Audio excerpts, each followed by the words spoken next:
Matter of Rights will return in just a minute to meet some women entrepreneurs and also take a look at the toll domestic violence against women exacts and some of the measures taken to combat this phenomenon.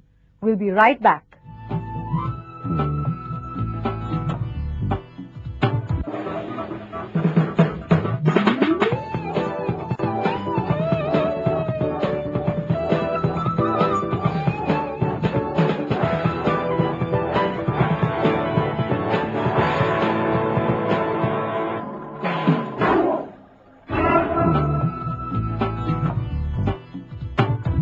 In cultures where women have been repressed for generations, their economic independence has given them more than just a voice. Today they are much more than valued members of the workforce. They have been given the opportunity of becoming entrepreneurs, responsible for the livelihoods of many. But even in countries like Vietnam, Cambodia and Laos, where women have always had some form of financial control, their economic empowerment is changing their role in society.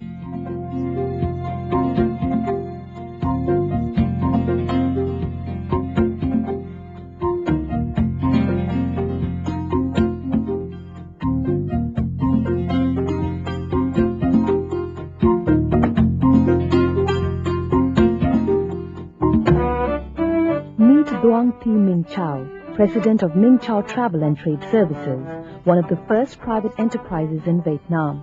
Her business in the heart of Ho Chi Minh City is booming. She was not always a businesswoman, though. I was a teacher of French, teaching at the University of Ho Chi Minh City, and I had some local taxi girls as students. So I gave them the English tuition in exchange for introduction of to their boyfriends, so that I can ask for what business they would like to look for in Vietnam, especially for investment and business opportunities. Duong Thi Minh Chau belongs to a rapidly growing population of women entrepreneurs in the Indo-Chinese countries of Vietnam, Cambodia and Laos. Though women in this region have traditionally held the strings of the family purse, times are changing. What's different now is the actual formalization of this role in the societies, because women are now going out into the marketplace and talking with men about business issues, and this is what seems to be a little bit more threatening. Indochina's transition to a market economy over the past decade has created opportunities for women to become entrepreneurs. In Vientiane, capital of Laos, almost 2,000 women started small enterprises between 1989 and 1994. In much the same way in Vietnam, women control 1/3 of the 900,000 small private businesses. And in Cambodia, the proportion of small enterprises run or managed by women is reported to be more than half. Despite the success, women entrepreneurs have not always had an easy time making it in the marketplace. Apart from the challenge of traditional social and cultural bias against them, women have to cope ultimately with the same kind of constraints that many men also face in the region. We found that these problems focused on, first of all, access to credit and finance, that women were often having problems getting money to start up their businesses, and problems with collateral, problems with dealings with the banks, taking loans.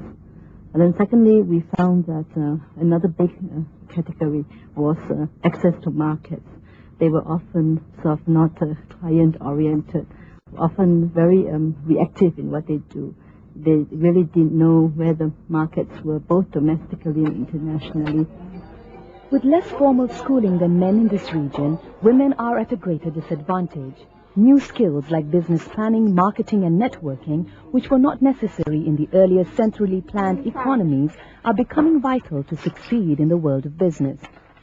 One of the major tasks of development should be empowerment, teaching the women that, yes, they are just as smart as anyone else, and yes, they do have the ability and they do have the skills to go out into the marketplace and make a contribution.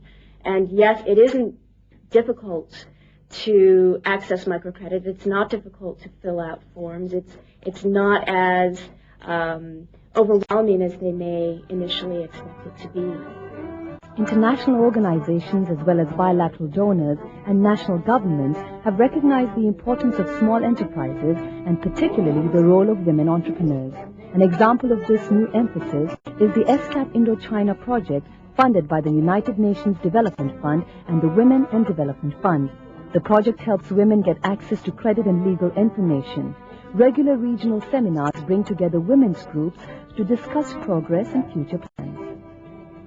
I think we now have a twofold mission to carry forward.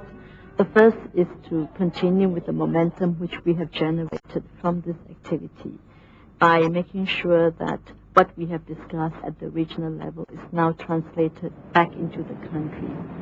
Countries of Indochina have great potential for development in the new millennium, and the best investment they will ever make is to recognize what an asset women are. Without social justice, without the people understanding what social justice is all about, development cannot take place.